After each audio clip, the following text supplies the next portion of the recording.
I'm making a series about the oldest tricks in the book. Arguments can be used as weapons against you. For a long time, those at the top have used the same patterns of argument to put people down, deflect from their power, or distract you from corruption.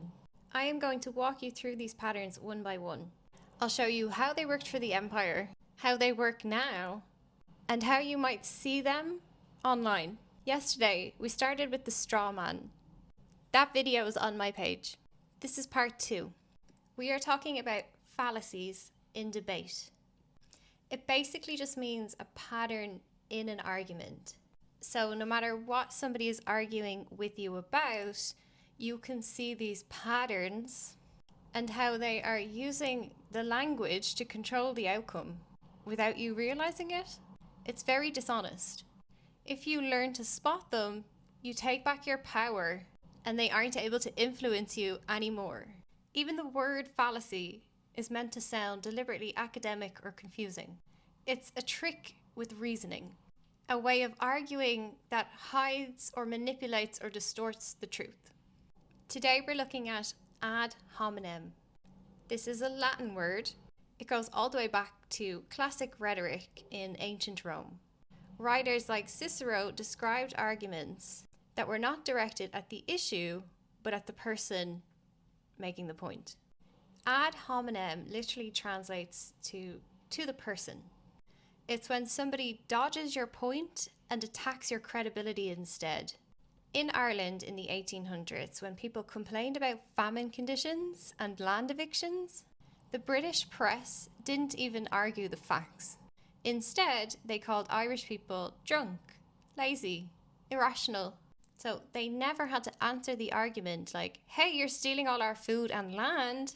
Instead, they said the Irish didn't deserve these things because they were lazy barbarians, effectively insulting us into silence. Today, you'll still see this in debates about poverty and strikes. Instead of discussing low wages, you'll hear things like workers are greedy. Instead of discussing why people are protesting, you'll just hear that activists are causing trouble.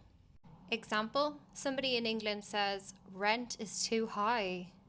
An ad hominem response might be to say, you're just bitter because you can't afford to live in London. You're right that rent is too high, but they've avoided answering that by putting you on trial instead. Immigration is another great example. There is a genuine labour issue in the UK at the moment. There are not enough people working in key sectors like the NHS, care work, even farming. These key sectors are often undervalued and underappreciated, and huge amounts of the NHS has come to rely on immigrant labour just to keep the lights on in the hospital. These sectors are notorious for privatisation. The reason they're struggling to get workers is because they don't want to pay. These people face low pay, long hours, and weak protections that are constantly being eroded. Corporations and contractors exploit that by bringing in migrants. They deliberately want to hire people who don't have enough English to be able to fight and protect themselves. People who don't know their rights or who have been forced into those conditions so that they can be exploited and paid not enough money. The NHS and the public sector does not benefit here. The money saved by hiring immigrants goes to CEOs and shareholders of private corporations and contractors who have squeezed themselves in between the government and the people. Instead of paying doctors correctly and sharing profits fairly, these corporations bring in migrant labour to do menial work and siphon the profits out of the country. What would actually fix the migrant issue for the UK would be to make these roles more attractive, safer, by paying people fairly and protecting their rights. Farming, food and healthcare are essential. These people should be valued properly. But we never ever talk about the corporate exploitation. Ad hominem is when you ignore the structural reason immigrants are coming here and attack them. You see this everywhere. Headlines that call these people invaders or scroungers. These are ad hominem fallacies. They come straight from the British Empire playbook of propaganda. This is how you make somebody a scapegoat. It's great for corporations because you're not angry at them, you're attacking migrants, and they get to keep wages low. Ad hominem attacks on migrants are what keep the profit extraction machine alive. The fight is kept at street level between different groups of equally exploited workers. Ad hominem attacks are incredibly dangerous and malicious. They are a sign that the media is failing in its duty of care. If you see an ad hominem attack in a newspaper headline, throw it in the bin and complain to the regulator. Ad hominem attacks are attempts to make politics personal, so that instead of debating healthcare, housing, workers' rights, fair pay, the anger gets shifted onto personalities and the real exploitation gets buried. This allows the media to silence whole communities of people. Simply by smearing one individual, an entire argument gets ignored. The British Empire ran on divide and conquer, divide and rule, split people and cause infighting between tribes in the colonies they were trying to control and extract from. Ad hominem attacks are how they do that.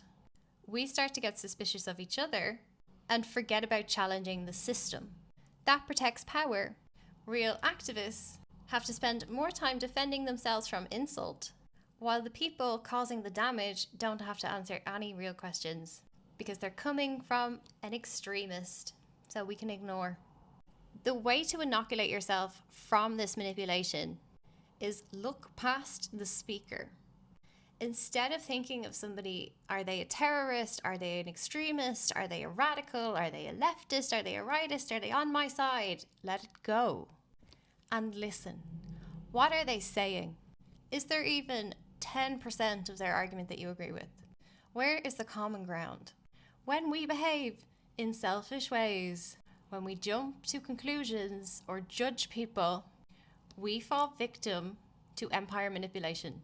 The way to protect yourself from being manipulated by coercive power is to always give every other community beyond your own at least the benefit of reason. You're not here to tear each other down. You're here to build a new society. Any attempts at any kind of scapegoating by anyone in politics or media, if you spot this, call it out. You say, I see what you're doing. You are trying to attack people instead of talk about the issue. This is not about migrants. This is about the companies trying to squeeze those migrants and put them on poverty wages. I don't care who raised the motion.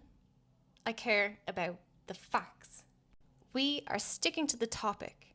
The topic here is low pay, bad conditions, and the incentive to bring in migrants so that you can exploit them. We don't scapegoat our neighbours. We hold the system to account.